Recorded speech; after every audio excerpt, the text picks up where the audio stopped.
Salut tout le monde, j'espère que vous allez bien les amis. On se retrouve aujourd'hui pour une nouvelle vidéo. C'est jour de match pour le Real cet après-midi à 17h. Les Merengues retrouvent le Bernabéu et vont affronter le Real Valladolid, une équipe évidemment bien inférieure aux Madrilènes et une équipe qui en général d'ailleurs réussit très bien au Real. On a vu les statistiques un petit peu plus tôt cette semaine. Valladolid a beaucoup de difficultés face aux Madrilènes. On rappelle aussi que le Real est de retour au Bernabéu après 3 mois d'absence, les vacances évidemment, et que le Real est resté invaincu tout au long de la saison dernière.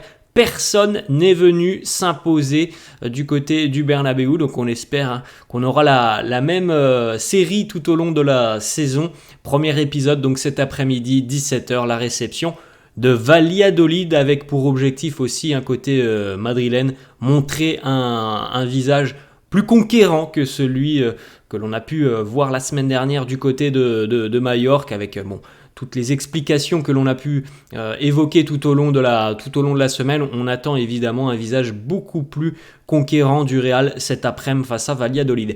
Les deux unes des quotidiens madrilènes, Marca qui titre Esta es tu casa, avec une photo de Mbappé, vous vous en souvenez, lors de la présentation officielle du joueur du côté du Bernabéu, c'était déjà il y a plus d'un mois et demi maintenant.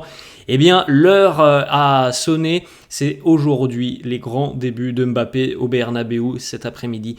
17h, la première de Mbappé sous les couleurs du Real au Bernabéu. C'est ta maison, Kylian. Voilà la une du quotidien.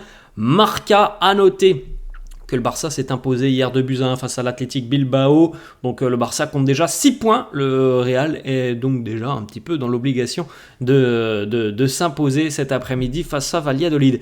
La une du quotidien AS qui titre Mbappé llega a casa, Mbappé rentre à la maison. Et oui, les grands débuts, c'est pour cet après-midi côté Mbappé, avec ce match du côté du Bernabéu pour la première de la saison.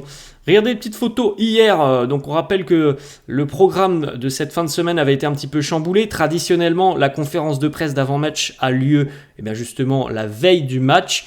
Au final, on le sait qu'elle a eu lieu vendredi, et hier on avait donc préparé cette journée de samedi pour un entraînement spécial au Bernabéu. Donc voilà une petite panel de photos de cette séance d'entraînement. Hier, évidemment, il n'y avait pas de public du côté du Bernabéu.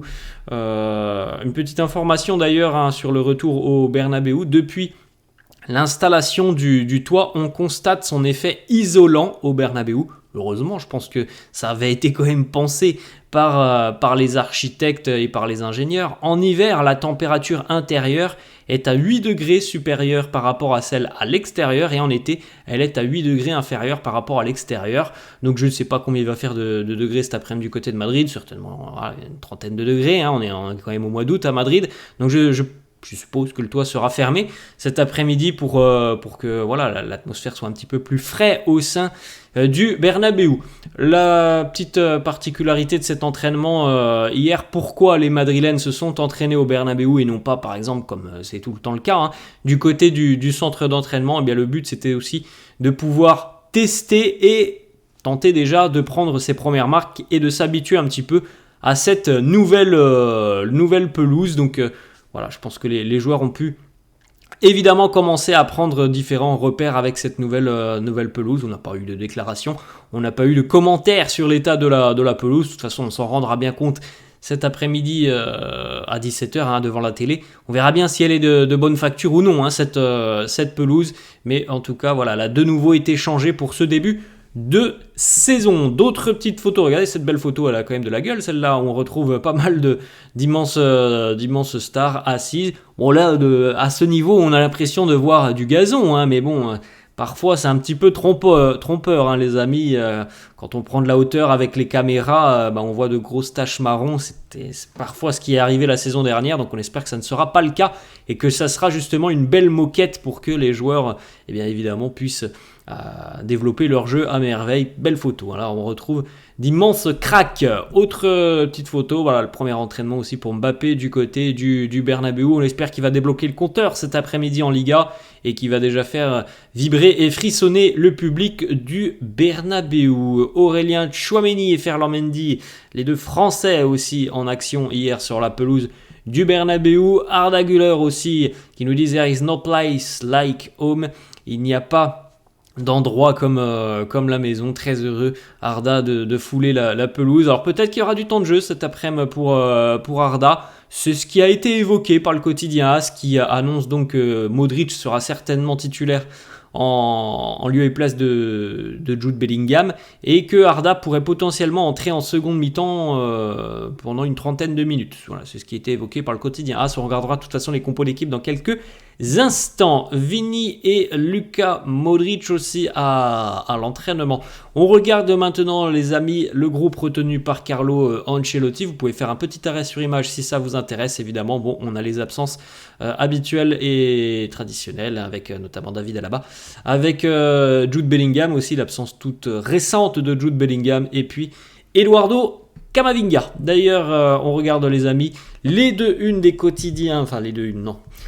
compos d'équipe probables, le quotidien Marca qui nous propose donc Courtois dans les buts, Rudiger, Militao en charnière, Carvajal à droite, Fran Garcia à gauche, Tchouaméni, Modric et donc Valverde, le trio au milieu de terrain, et en attaque le trio Vini, Mbappé et Rodrigo. On regarde aussi, si ça vous intéresse de suivre un petit peu la compo l'équipe de Valladolid où Mario Martin semble, pour le moment, on verra si c'est avéré ou pas, mais Mario Martin semble sur le banc de touche et Juanmi Latasa, j'ai même pas l'impression qu'il soit là, Juanmi Latasa.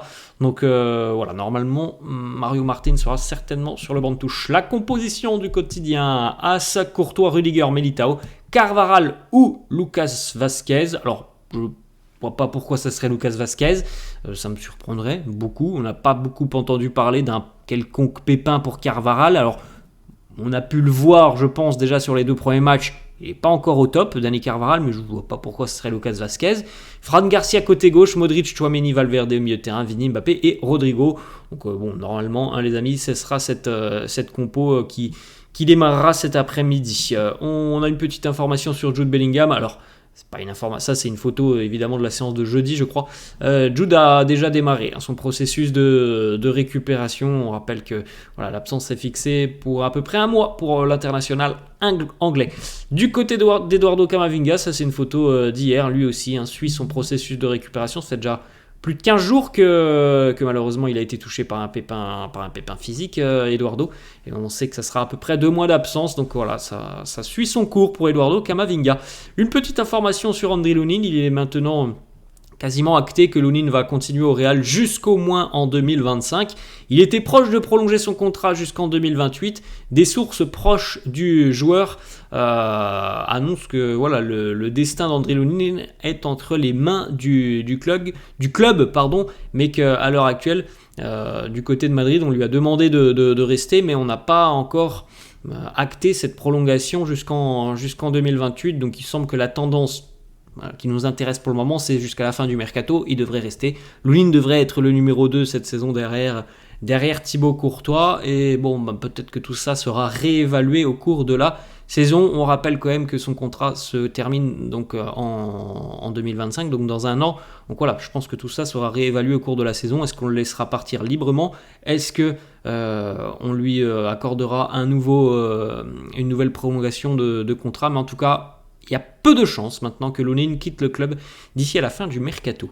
Une petite information, le Real qui va tenter d'entrer sur le marché turc, notamment des droits TV, pour avoir peut-être une plateforme qui diffuse les matchs du Real, mais aussi les matchs, par exemple, les séances d'entraînement et tout ce qui touche un petit peu à Arda Güler. La popularité d'Arda Güler est l'une des raisons principales qui pousse le Real à pourquoi pas enregistrer une édition un petit peu spéciale de programme lié à Arda Güler. Donc, on sait que la communauté turque suit très attentivement en général ces joueurs lorsqu'ils vont à l'étranger. d'autant plus quand c'est au Real, d'autant plus quand c'est un crack comme Arda Güler. Le petit message, c'est un beau message de Nico Paz, les adieux de Nico Paz, donc qui rejoint Côme en Italie. Alors voilà, il a remercié évidemment tout le monde, les supporters, le staff, les entraîneurs. Il s'est remémoré aussi ses bons moments avec son premier but inscrit en Ligue des Champions. C'est quelque chose qui va le marquer à tout jamais, ses grands débuts avec l'équipe première. Et puis on retient aussi la dernière phrase, I hope your paths cross again, see you soon Madridistas. J'espère que nos chemins se croiseront à nouveau. On se revoit vite Madridistas. Donc voilà, il a certainement aussi l'ambition de revenir un jour du côté du Real. Une petite information sur Kylian Mbappé qui va sortir en collaboration avec Nike. Donc évidemment, c'est Nike qui a réalisé le travail, mais ce sera une collab avec Mbappé. Une nouvelle paire de chaussures signature de Mbappé en 2025. La couleur principale sera le violet clair avec des détails rouges et jaunes. Ça sera pour 2025. Petite information aussi, hier du côté du centre d'entraînement, on a eu la visite d'une star américaine. Kim Kardashian était de visite hier au centre d'entraînement, notamment pour que ses enfants puissent venir voir l'une de leurs idoles qui est Jude Bellingham. Donc on a eu droit à cette photo de Jude avec Kim Kardashian. Je crois aussi que David Alaba, me semble-t-il, a posé avec la star américaine. On va terminer les amis avec cette petite photo de Vinicius Junior qui a regardé un match de Flamengo hier entre Flamengo et l'Olympiakos. Et regardez surtout sur le meuble TV, on retrouve tous les trophées du joueur du mois de Vinicius. Donc il y en a quand même pas mal. Voilà les amis, la fin de cette vidéo, j'espère que ça vous a plu. N'hésitez pas, comme d'habitude, s'il vous plaît, à lâcher un petit pouce bleu. N'hésitez pas non plus à vous abonner à la chaîne. Je vous laisse et je vous souhaite un très bon dimanche. Ciao.